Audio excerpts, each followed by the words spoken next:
Amit. We already gave his intro. He's the scary questioning person. So, let's start. Amit, come on. Hello.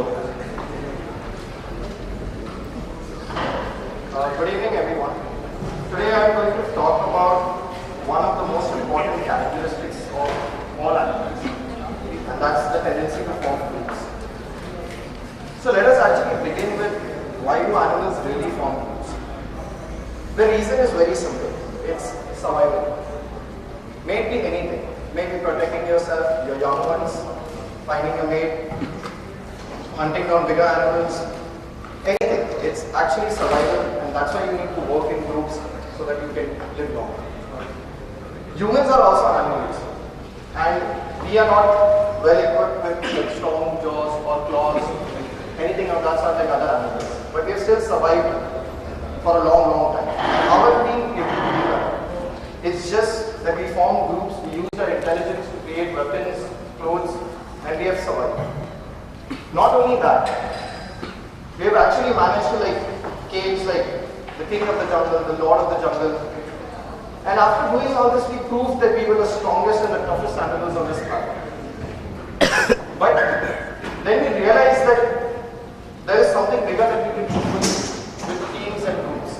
And this is what we have done.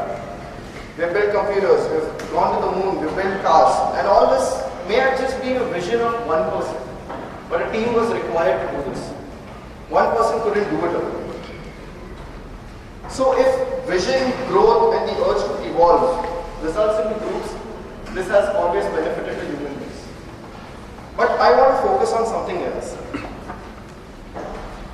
There are other reasons which has resulted into groups and the feeling of groupism, which has in some way harmed the human race. We are social animals. We like to be around people with similar interests, and that results in communities. That creates insiders, outsiders. Fear. There's fear everywhere. Hindus are afraid of Muslims. Today Biharis are afraid of Maharashtrians in Maharashtra itself. Anything, it's fear. Since we fear the stronger community, we create communities with ourselves so that we can survive. Power. Alpha males. They all want to lead. You can't have a leader if there is no group of followers. So ultimately it boils down to a strong group identity. And last but not the least, management, order. We want to create law and order. That's why we have organizations, that's why we have governments, everything. Now how has this actually harmed the human race? All these problems, nationalism, terrorism, war, riots, everything. Everything has the basis is the same. It's fear, it's power, or it's order. The need for all this has resulted into these problems.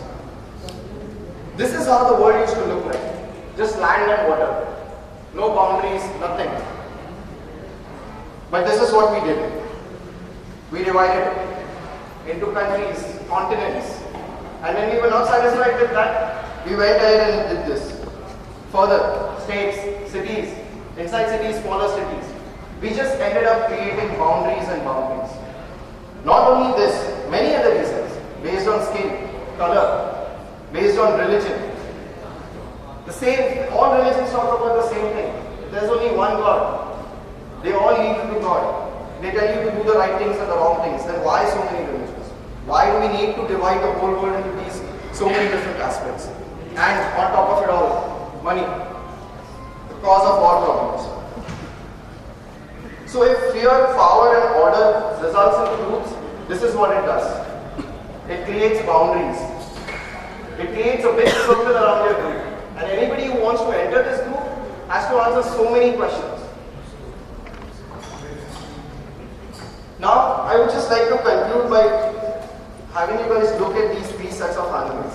The first set is cannibals. They eat their own species. For no other reason but because of scarcity of food. Another set, dogs. They just create territories. They pee around and they create their own territory and they don't let anybody else enter the territory. Why? For no other reason but just power. They don't want anybody to come inside the territory. They feel safe. And last but not the least, penguins. They live in millions.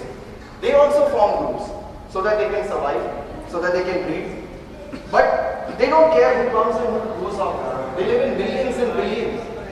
And they're still happy. They live in harmony. So I just want to end this by just asking a few questions. Can we actually form groups so that it benefits the human race? Can we actually stop and avoid this feeling of groupism? Can we actually not divide the world and still get the world back to this as it was? And still let all humans share the whole world? Not requiring visa to go to America, not requiring to pay high price for petrol. And we should just maybe live like this. So this is what I would like to